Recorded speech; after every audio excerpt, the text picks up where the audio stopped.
Yo creo que en la idea del laberinto hay una idea de esperanza también, porque si supiéramos que este mundo es un laberinto, entonces nos sentiríamos seguros, pero posiblemente no sea un laberinto, es decir, en el laberinto hay un centro, aunque ese centro sea terrible, es el Minotauro. En cambio, no sabemos si el universo tiene un centro, posiblemente no sea un laberinto, sea simplemente un caos, y entonces sí estamos perdidos. Pero si hay un centro secreto del mundo, ese centro puede ser divino, puede ser demoníaco, entonces estamos salvados, entonces hay una arquitectura. Hace unos meses estuve en un congreso en Colombia, en Bogotá, sobre la ciencia ficción en América Latina, y entonces cuando se hablaba de los escritores que están haciendo ciencia ficción, de repente aparecía Borges. Jorge Luis Borges aparecía como un probable escritor que está en una zona fronteriza en donde no sabemos si realmente está en el mundo de la literatura en sí o esa rama de la literatura que se llama también la ciencia ficción. Porque lo que ocurre es que con la ciencia ficción ha pasado el problema de que se le considera como un mundo de aventuras que simple y sencillamente no está anclado en la gran literatura. Ese es uno de los problemas que tiene el género. Pero como en todos los géneros, creo que nos encontramos que los grandes escritores son los que precisamente dan brillo al género. En este sentido, para mí uno de los grandes escritores de ciencia ficción, sin duda es Roger Zelazny, un escritor que decía que para escribir sus relatos hacía una especie de aeróbics de la imaginación cotidianamente leyendo a García Lorca. Y esto me parece fascinante, hablando de que se trata de un escritor estadounidense, ¿no? Entonces, que leyera a García Lorca para cultivar el músculo de la imaginación, me parecía como fascinante. Pero por supuesto, sin duda, Borges es uno de los grandes exponentes de una imaginación que viaja a zonas que realmente he encontrado que, especialmente en el mundo de la ciencia, le es fascinante a muchos estudiantes y a muchos doctores de ciencia, en diferentes ramas de la ciencia. Y bueno, ¿por qué Borges produce esta fascinación? El día de hoy voy a hablar de algo que parece de ciencia ficción en términos de Borges, que es el famoso relato del Aleph o el Aleph, y cómo este relato de alguna manera se comunica con un sueño muy preciado dentro de la ciencia también, que es el sueño del campo unificado de las leyes de la naturaleza. De hecho, Borges en el Aleph está hablando de una memoria que lo abarca todo. Y yo creo que cuando estamos hablando de memorias que lo abarcan todo, estamos acercándonos justamente a una teoría que lo abarca todo. Ustedes saben que esta famosa teoría se postula como el famoso toe o el dedo gordo del pie, Theory of Everything, la teoría de todo, en donde se supone que estás encontrando una teoría que finalmente unifica todas las fuerzas de la naturaleza. Y esto es interesante porque todo el mundo que observamos aquí, todo el mundo que podemos sentir, percibir de alguna suerte, la física moderna ha planteado que prácticamente estamos hablando de 4 fuerzas fundamentales de la naturaleza que se están jugando y que se han descubierto y que tienen que ver precisamente con el electromagnetismo, que curiosamente antes era electricidad y magnetismo y luego queda unificado en electromagnetismo. Luego estamos hablando de la fuerza de la gravedad también, que es una fuerza de la naturaleza que allí está presente, muy importante. Estamos hablando de la fuerza de interacción fuerte, ¿no? Que es la que permite que el núcleo del átomo se mantenga como tal. Y ¿cuál más se me está escapando? ¿El perdón? La fuerza débil, la fuerza débil. De hecho, la fuerza débil, que tiene que ver con fenómenos de decaimiento radiactivo, está ya siendo unificada en lo que se llama la fuerza electrodébil. Pero la teoría de la ciencia siempre está intentando ver si podemos llegar a niveles todavía más unificados de la naturaleza. Y así este famoso sueño de Einstein, que vemos ahí en una ilustración de un libro de historietas que hice de ciencia para niños, nos encontramos con Einstein, que siempre tuvo este sueño profundo de ver si se podía encontrar esta unidad profunda en la naturaleza.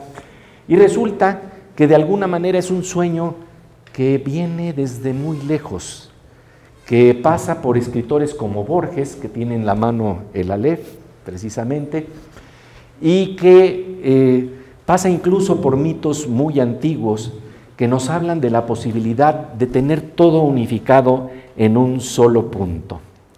Y bueno, yo quisiera leerles un párrafo precisamente del Aleph de Borges, que me parece fantástico para hablar precisamente de ese nivel en lo que todo queda unificado.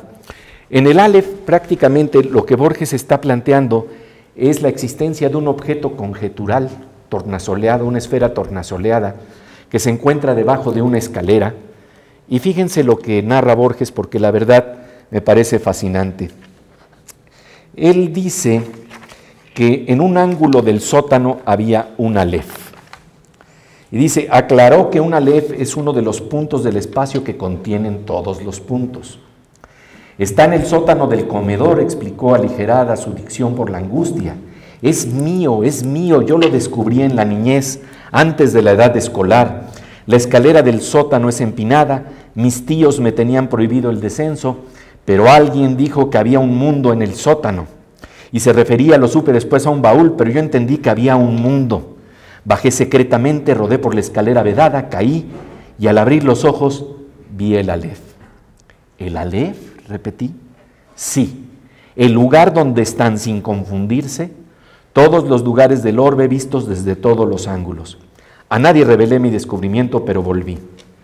Y aquí vamos a hablar de algo muy interesante, de las hipótesis que plantea la literatura en términos de la unificación de la naturaleza. Y esto, curiosamente, tiene también su traducción, aunque en lenguaje matemático, en la ciencia. Pero desde el punto de vista de la literatura, Borges lo plantea así.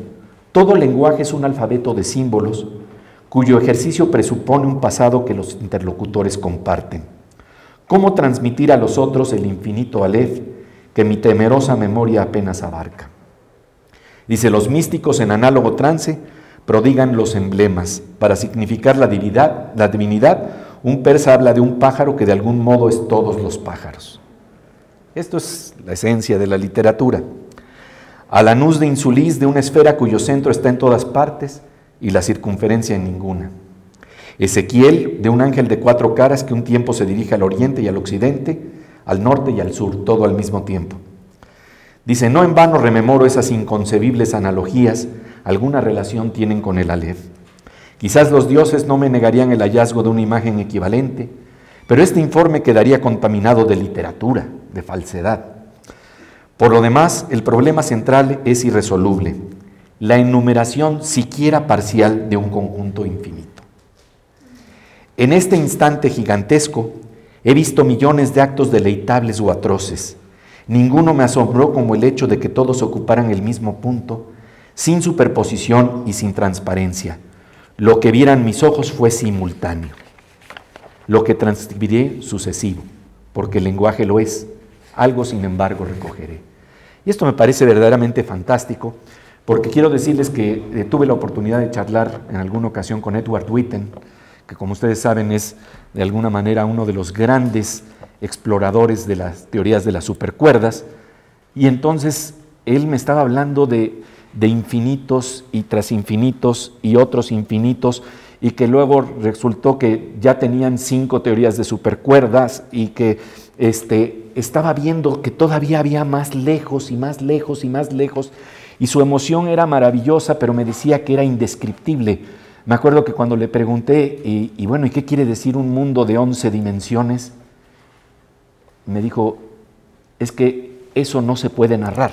Es decir, lo mismo que está diciendo Borges.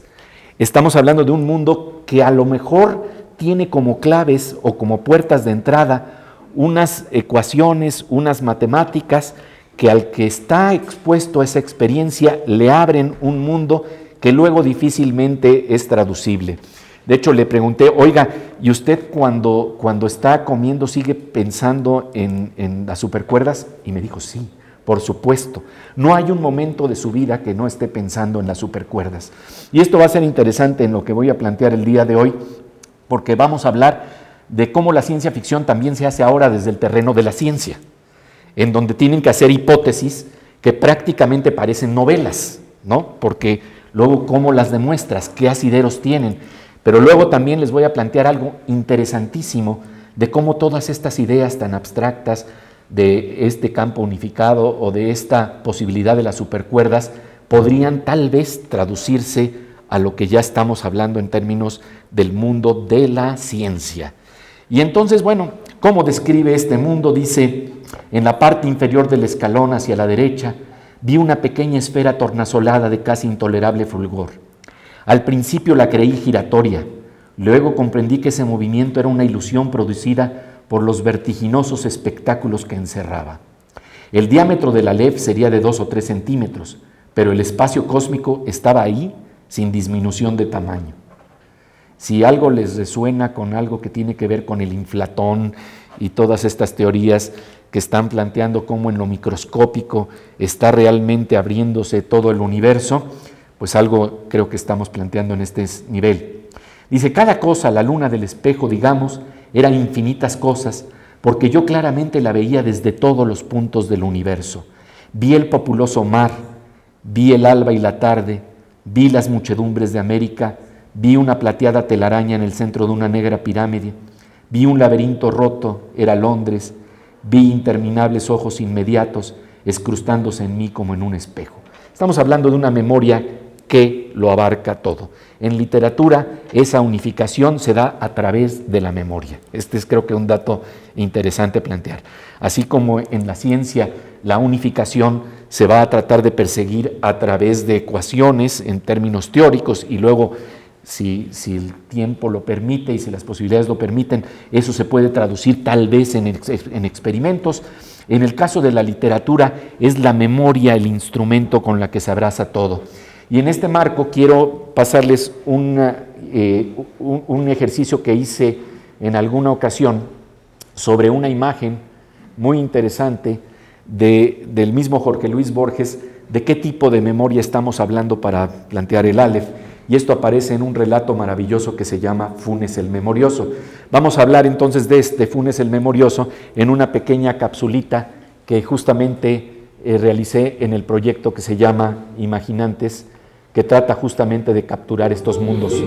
En 1944, en Buenos Aires, Jorge Luis Borges se imaginaba un cuento en el que aparecía un hombre al que no se le podía olvidar nada. Su memoria era tan prodigiosa que mientras nosotros solo podemos percibir de un vistazo a lo mucho 3 copas en una mesa, Funes el Memorioso tenía la capacidad de retener todos los racimos y uvas de una parra. Borges nos dice que Funes se sabía las formas de las nubes del amanecer del 30 de abril de 1882 y podía compararlas en el recuerdo con las vetas de un libro en pasta española que solo había mirado una vez y con las líneas de la espuma que un remo levantó en un río poco antes de una batalla. Mientras Borges imaginaba a Funes, justamente por esos años, el doctor ruso Alexander Luria, que no estaba al tanto de la historia del escritor argentino, estudiaba a un hombre que no sabía que tenía una memoria maravillosa, fuera de lo común, parecida a la de Funes. ¿Acaso no todos recordamos todo? El problema para ellos, incluyendo a Borges, era cómo olvidar. Y esto nos deja un problema a los que no somos, ni de cerca, tan memoriosos. ¿Cómo los olvidamos? ¿Qué nos recuerdan?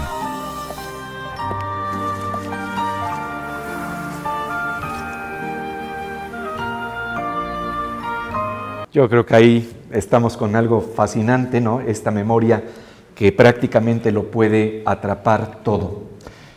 Y bueno, esto de que en cada punto pueda estar la totalidad, por supuesto nos remite a algo que cuando me acuerdo que lo vi por primera vez quedé completamente emocionado: los hologramas, ¿no?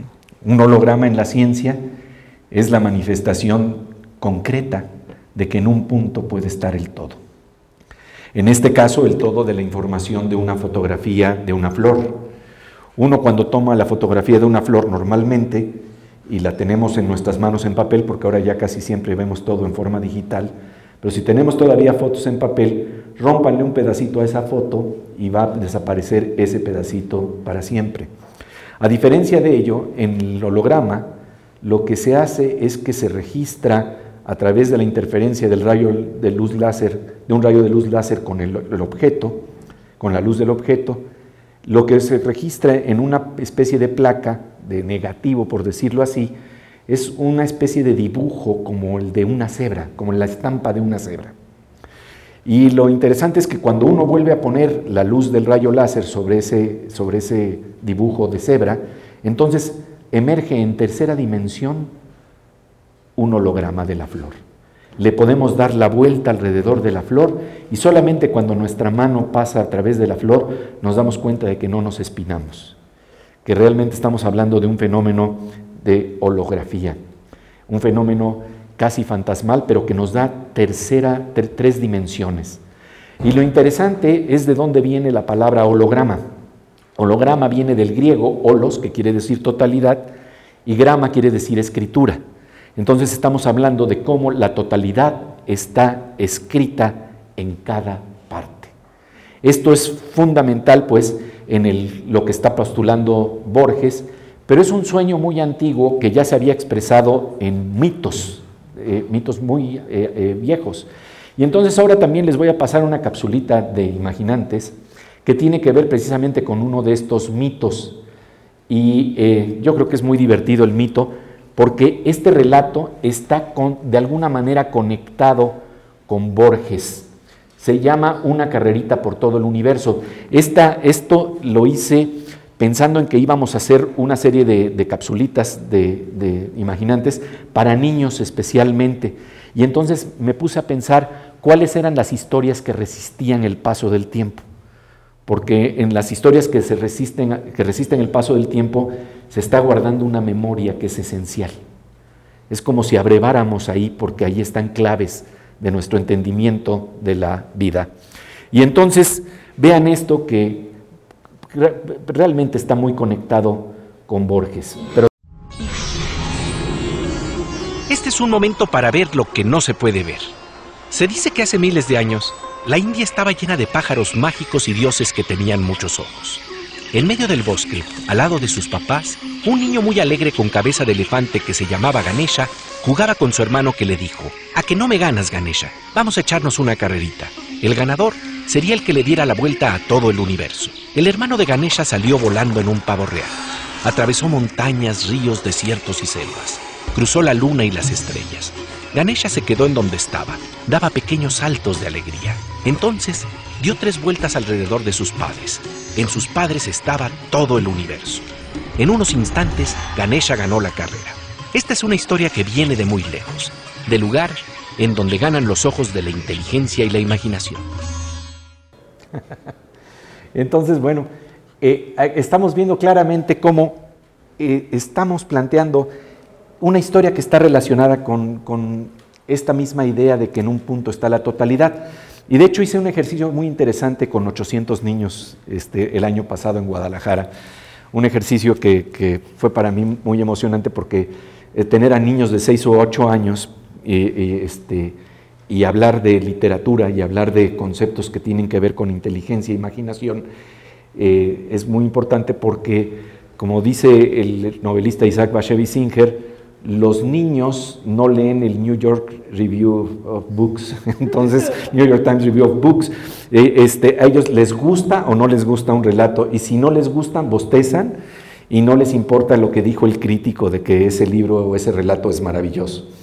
Y entonces les paso este relato y de repente les digo a los niños: a ver, ¿cómo se llamaba el niño con cabeza de elefante? Y cuando veo que son tantas manos, les digo a la de 3. 1, 2, 3. Y en coro de repente oigo las voces de todos los niños diciendo: Ganesha. Okay.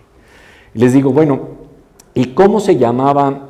¿Y en dónde estaba todo el universo que descubrió Ganesha?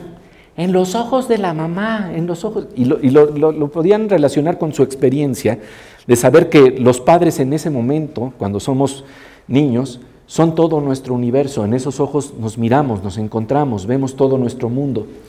Y entonces les dije: bueno, les quiero decir una cosa, no se les va a olvidar. No. Van a encontrar un relato que se va a llamar El Aleph de Borges, pero no quiero que lo lean ahorita. Quiero que lo lean hasta cuando tengan 20 años, ¿de acuerdo? Sí.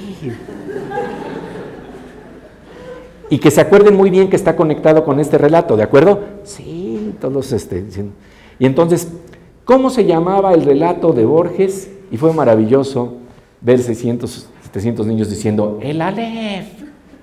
¿Y quién lo escribió? 1, 2, 3, Borges. Y entonces estamos viendo pues cómo desde la antigüedad está este deseo de encontrar un mundo que lo abarque todo, de encontrar algo que lo abrace todo, una teoría que nos envuelva. Y justamente ese ha sido el sueño de la ciencia.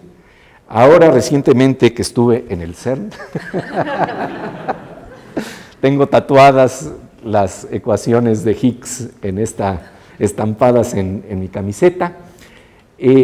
Realmente lo maravilloso de ver lo que está pasando ahí, tuve la oportunidad de comunicarme, de platicar con el director general del CERN, Rolf Hoyer, y también con Gianotti, Fabiola Gianotti, una científica muy notable, que fue vocera del experimento del Atlas y que de alguna manera coordinó esta gran investigación que dio como resultado el descubrimiento del bosón de Higgs. Ella me contaba, yo le platiqué, y el sueño del campo unificado, y se le encendieron los ojos. Y de repente me doy cuenta que eso es algo que por común pasa en toda la gente que está buscando realmente entender de qué se trata la naturaleza. Hay la idea de que en el fondo debe de haber un campo que unifique todas las fuerzas de la naturaleza. Y entonces, claro, lo interesante es que ella me dijo, es que, por supuesto, es que nosotros estamos persiguiendo el conocimiento por la búsqueda del conocimiento en sí.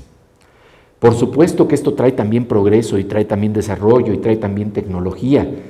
Y como lo platiqué con el físico mexicano Gerardo Herrera, le dije que algún día nos traería la Higgsdicidad, así como hay electricidad.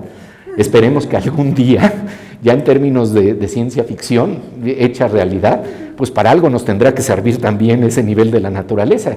Y entonces, en un próximo programa que tenemos en La Oveja Eléctrica, y se los anuncio de una vez, el martes próximo a las 8:30 de la noche en La Oveja Eléctrica, tengo una entrevista con Gerardo Herrera, en donde me hace una especulación bastante educada, porque es salvaje, sobre lo que podría querer decir la Higgsdicidad. Entonces, ese es verdaderamente un ejercicio de ciencia ficción. Pero él me dice, bueno, no olvidemos esta famosa leyenda urbana que todos conocemos, de cómo en un momento dado Faraday,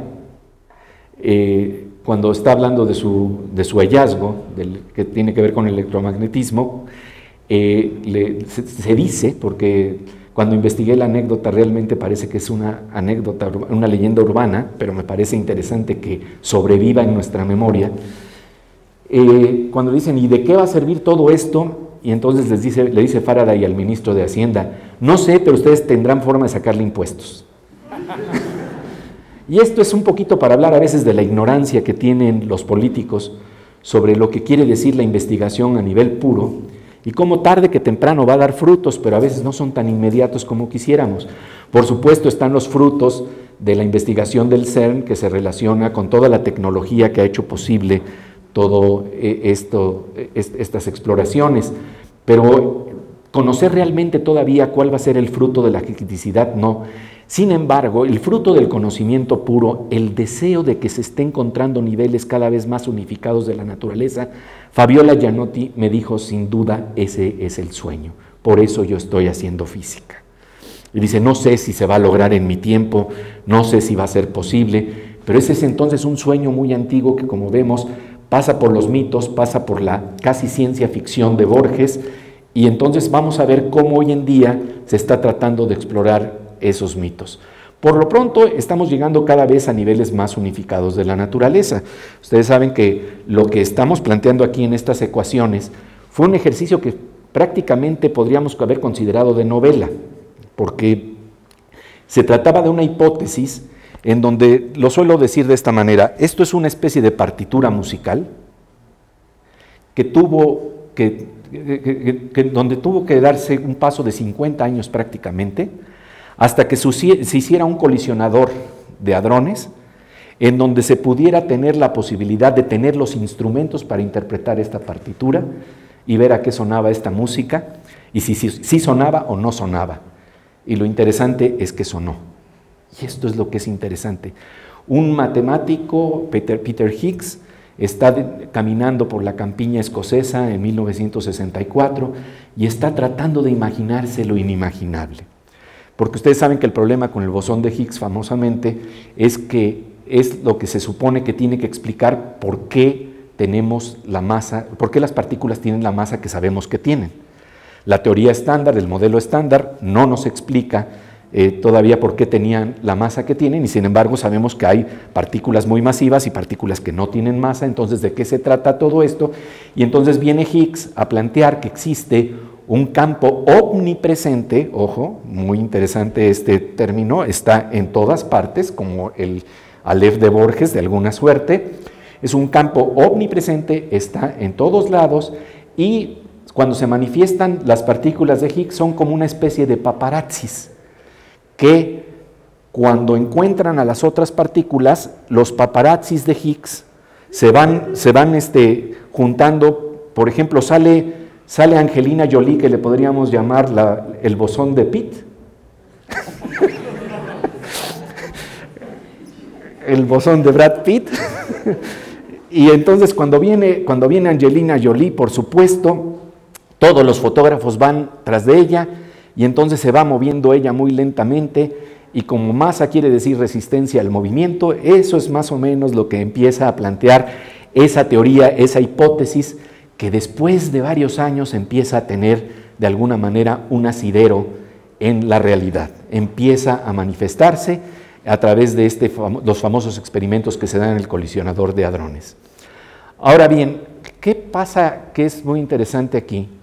Yo me encontré con un novelista que se llama Amos Oz, un escritor israelí muy notable, que tiene una novela que particularmente me llamó la atención y que leí desde hace muchos años, que se llama Tocar el agua, tocar el viento. Y resulta que en 1973, mientras Higgs en 1964 estaba soñando con un nivel que diera más, que penetrara a niveles más profundos de la naturaleza, Amos Oz en 1973 está planteando la posibilidad de un físico teórico que en la soledad monástica de su kibutz, en una celdita pequeñita, con nada más los instrumentos de papel y pluma, plantea un teorema que lo señala de esta manera, porque realmente me parece maravilloso cómo lo describe. Dice: alguien que trabaja aislado en una remota aldea, alejada de las carreteras, con la ayuda de nada más que una pluma, papel y soledad, ha investigado, ha atrapado y repentinamente expresa un teorema asombroso, una solución simple, una respuesta cristalina, sorprendente.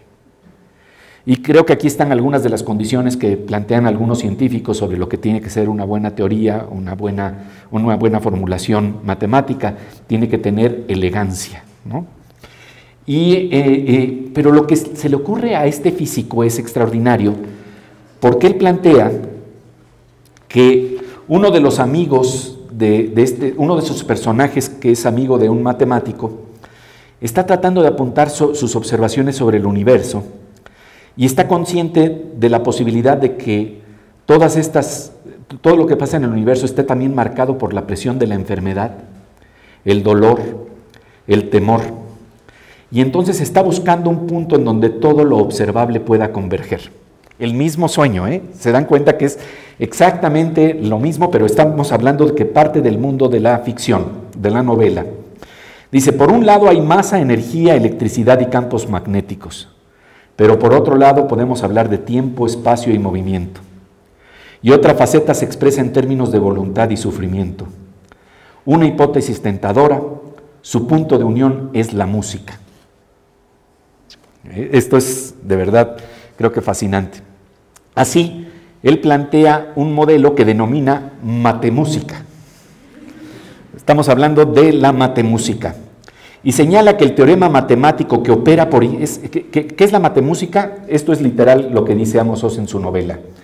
Es el teorema matemático que opera por igual en las grandes galaxias, en las partículas diminutas, así como en los elementos de la vida. Es un teorema que se puede comprender y expresar mediante la música. El tiempo, la electricidad, el deseo y la gravedad, lo subjetivo y lo objetivo son parte de una escala musical, modulaciones de un mismo sistema. Y por ello concluye, la música, por lo tanto, esto dice el personaje, es matemática melódica. Quien tenga esta clave será capaz, en principio, de transformar la materia en energía, la energía en sufrimiento, el sufrimiento en tiempo, el tiempo en deseo y el deseo en espacio. Y más adelante dice, la música derrumba las distinciones entre lo que existe y de nuevo todo se vuelve posible, siempre y cuando se pueda tener la maestría de la música universal, o para usar palabras que no son propias, siempre y cuando se pueda escuchar el canto de las estrellas en sus órbitas y se pueda reproducirlo. Y por supuesto se está refiriendo a Shakespeare, que el bardo está planteando que si pudiéramos tener un oído que no fuera tan tosco y pudiéramos tener refinamiento, estaríamos escuchando pues la música de las estrellas, pero esto no se le da a los oídos humanos tan toscos como son. Así es lo que plantea Shakespeare. Entonces vemos cómo se están entrelazando varias cosas. Ahora bien, en el contexto de la Feria Internacional del Libro en Guadalajara, hace 2 semanas estuve con Amos Oz para hacerle una entrevista porque él no puede estar presente en la feria. Entonces, uno de los momentos de la entrevista, yo dije, no, es que no me lo puedo perder. Hablamos de literatura y hablamos cosas preciosas de literatura. Hablamos de la luz, cómo la luz es esencial para un buen escritor, porque dice, la luz es la clave para describir un mundo.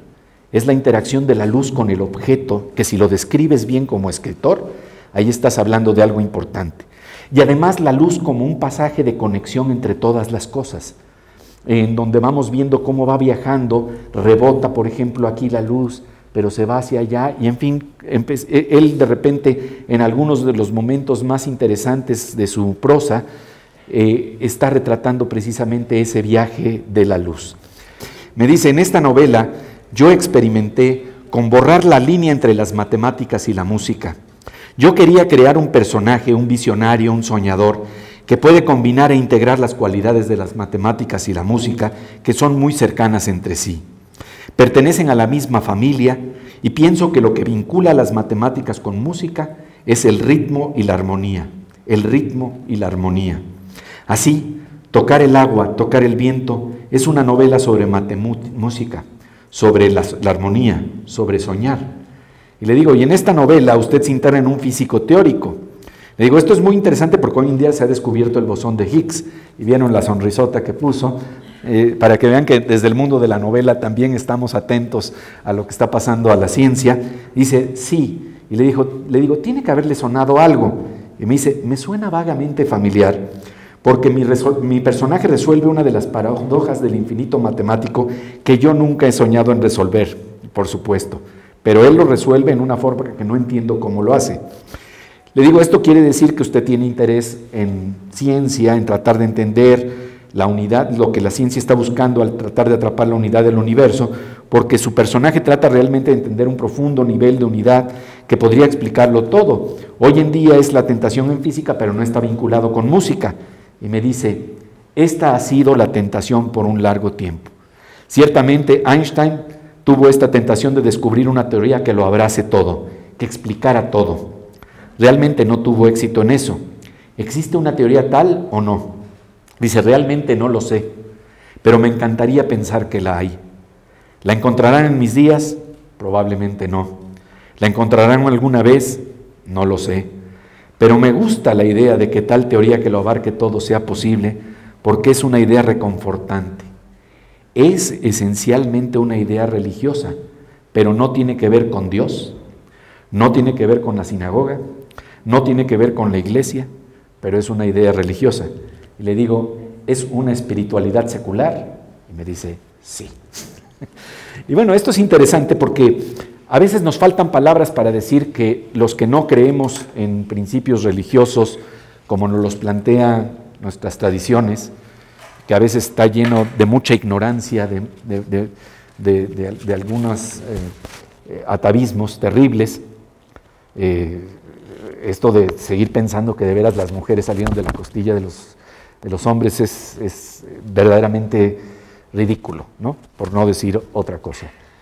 Pero esto no quiere decir que no estemos abiertos al asombro y que no estemos abiertos a la posibilidad de tratar de explorar el universo y tratar de ver si ese sueño famoso en donde se está hablando de una posible unidad con la naturaleza se puede cumplir. Quiero decirles que fue muy interesante porque luego hablamos de Octavio Paz y hablamos del laberinto de la soledad, y desde ese nivel, que es el que revela la poesía y que revela la literatura, porque la literatura también es una forma de conocimiento, lo que nos estaba planteando muy interesantemente decía, es que hay momentos en que de veras tocamos al otro y nos fundimos con el otro en unidad. Dice, pero estos momentos se dan por curiosidad, por asombro, por amor, en una amistad, en un momento de una página de un libro en donde quedamos totalmente sobrecogidos por lo que esas páginas nos revelan y nos adentramos en ese mundo. Y dice, pero desafortunadamente se da en unos cuantos instantes, no puede durar una semana, no puede durar un mes, pero existen esos momentos que a veces la literatura captura y que están relacionados con este mundo. Lo interesante es pues que al estar platicando con Amos Oz, entonces resulta que yo había recién publicado, como ustedes lo saben, recién publiqué el libro de historietas de ciencia para niños que se llama La oveja eléctrica y la memoria del universo. Y entonces cuando le enseñé el libro, él estaba maravillado con las estampas, con las ilustraciones de este libro, y empezamos a rebotar historias. Y entonces en un momento dado, él vio esto, y vean lo que pasó, porque es como la ciencia y la ficción empiezan a rebotar entre sí. Vean esta estampa de aquí, y ustedes van a reconocer bien quién es el personaje. Es George Smoot, ¿no? Lo pueden ver aquí.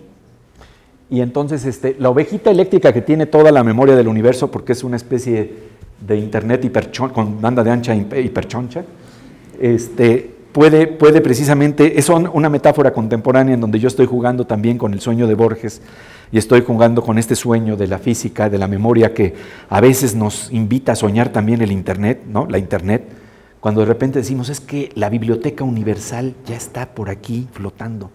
Y eso de veras es maravilloso, cuando uno de repente dice, es que yo quiero saber qué palabra dijo Borges en tal, uno echa una búsqueda y resulta que con un algoritmo maravilloso llegamos a la información y sacamos exactamente eso que estábamos buscando dentro de la biblioteca universal. O sea que estamos teniendo diferentes, digamos que nuestros tiempos contemporáneos nos están dando otras metáforas de esa búsqueda de la totalidad de la información, de abrazar la información.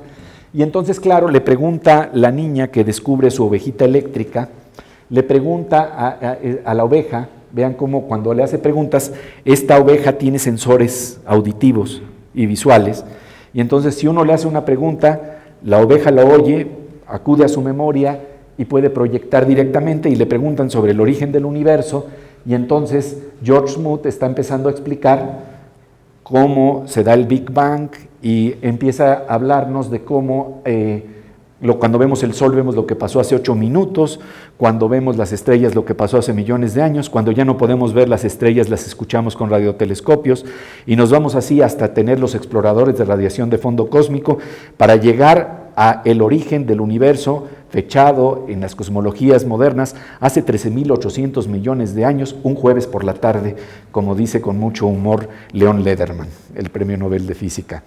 Pero bueno, lo interesante de todo esto es que George Smoot me platicó que en las noches, cuando no tenemos todavía, en la radio ya no estamos escuchando las transmisiones, De repente, en esa neblina acústica, en donde no hay nada, estamos teniendo ruiditos aquí y allá, interferencias que pueden venir de sonidos, de la interferencia electromagnética de un refrigerador. Dice, pero aquí y allá estamos escuchando de repente los sonidos del Big Bang que nos están alcanzando 13.800 millones de años después. Estamos escuchando nuestro origen.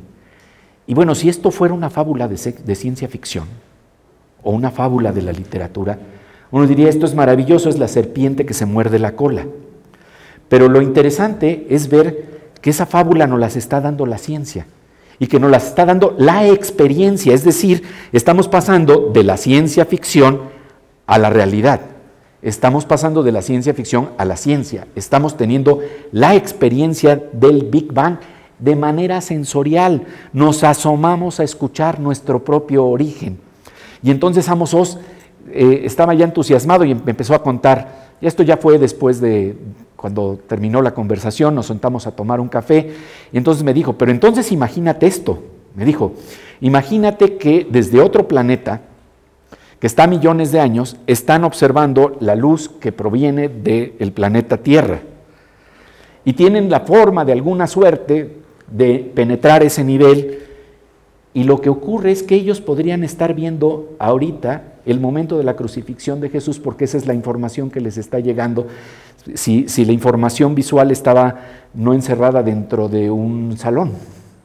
Entonces, si hubiéramos tenido, digamos, los instrumentos afinadísimos para llegar hasta ahí, llegaríamos hasta eso. Pero entonces sus hijos, que ya se unieron también a la charla, uno es filósofo y poeta, la otra una escritora para niños, su hijo empezó a decir, papá, ¿y por qué siempre te tienes que ir al tiempo de Jesús?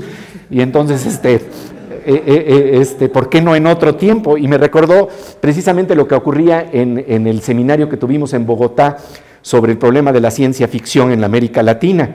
Y decía, ¿por qué todos los aliens y todos los extraterrestres siempre llegan a destruir a Nueva York y no tratan de destruir una pequeña aldeíta de Colombia, ¿no? Entonces, sí estamos hablando de estas agendas que de repente no nos damos cuenta, pero que tienen que ver con lo que a veces colocamos la atención en nuestro planeta, en nuestra agenda.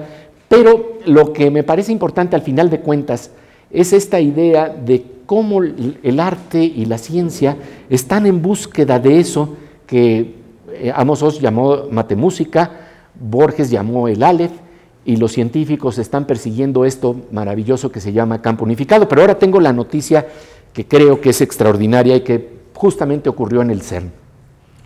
Al platicar con el doctor Gerardo Herrera del CIMBESTAF, que es uno de los destacados científicos que está coordinando un equipo de investigadores de verdad notable dentro del CERN, investigadores mexicanos de la UNAM, investigadores mexicanos que están también en la Universidad de Sinaloa, en la Universidad de Puebla. Resulta que yo le dije, bueno, y si hablamos más allá del bosón de Higgs, ¿de qué estamos hablando? ¿No? Porque hoy en día ya se habla incluso de que a lo mejor aparecen 5 bosones de Higgs. Esa es una de las posibilidades teóricas que puede plantearse en las teorías de la supersimetría, que son prácticamente las teorías de los mundos bizarros, ¿no? Tienes un electrón, entonces tienes un S-electrón. Tienes el hombre araña de color natural y tienes el hombre araña negro, ¿no? El que tiene el traje negro. Por decirlo así, o tienes al Superman común y tienes al Superman bizarro. Es decir, ahí hay una simetría muy interesante que se está jugando en la naturaleza. Dice, pero tendremos que ver si con las actualizaciones que se le están haciendo a las máquinas del CERN vamos a llegar hasta ahí. Dice, pero mientras tanto está pasando algo fascinante. Y le digo, y me dice, y justamente se está dando dentro de la maraña del experimento ALICE. El experimento ALICE es uno de los detectores dentro del anillo de 27 kilómetros del colisionador del CERN. Y en este lugar resulta que están haciendo experimentos con iones pesados. Y en esos choques, dice Gerardo Herrera, estamos reproduciendo las condiciones unas décimas de segundo, pero verdaderamente casi nada después del Big Bang. Como si estuviéramos teniendo una especie de teatro del Big Bang, porque estamos viendo las condiciones iniciales del universo. Resulta que estamos viendo qué es lo que estaba pasando antes de que el núcleo del átomo se quedara precisamente estructurado de esa manera, y si es posible ver a los quarks y gluones escapar de su prisión antes de que queden cuajados cuando la materia se va enfriando. Y entonces a esas temperaturas que se reproducen ahí, me dijo que se logró medir esas temperaturas y se está hablando de temperaturas 100,000 veces mayores a las que existen en el centro del Sol. Y eso se está dando en un experimento científico en el CERN.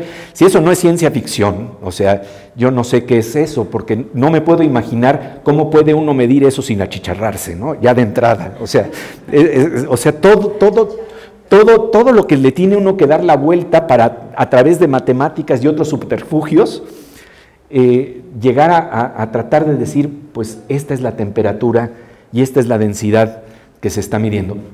Pero lo más interesante es que, lejos de lo que pudieran plantearse, resulta que en ese nivel, pues uno piensa que estás pasando, cuando estamos en unas temperaturas de ese nivel, estás pasando de estado sólido a estado líquido y luego a estado gaseoso, ¿no? Ese es el paso normal que tenemos en la vida cotidiana. Pero de repente lo que empezó a aparecer ahí, empezó a aparecer una especie de líquido perfecto, con casi cero viscosidad. Un líquido que le llaman plasma de quarks y gluones. Y entonces me dijo Gerardo Herrera, lo interesante de ese líquido es que prácticamente si puede reptar por las paredes que lo traten de contener, puede, por decirlo así, levitar por encima de las paredes que lo contienen.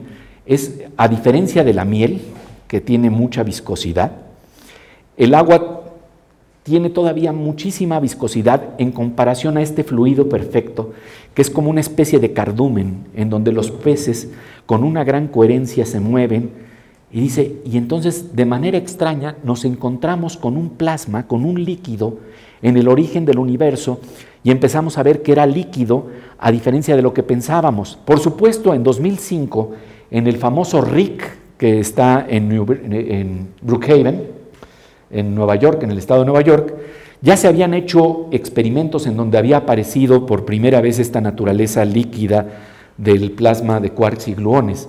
Pero pensaban que con el refinamiento que se iba a dar en el CERN, de un equipo con mayor potencia, mayor posibilidad, se iba a demostrar que por lo menos se trataría de un gas perfecto.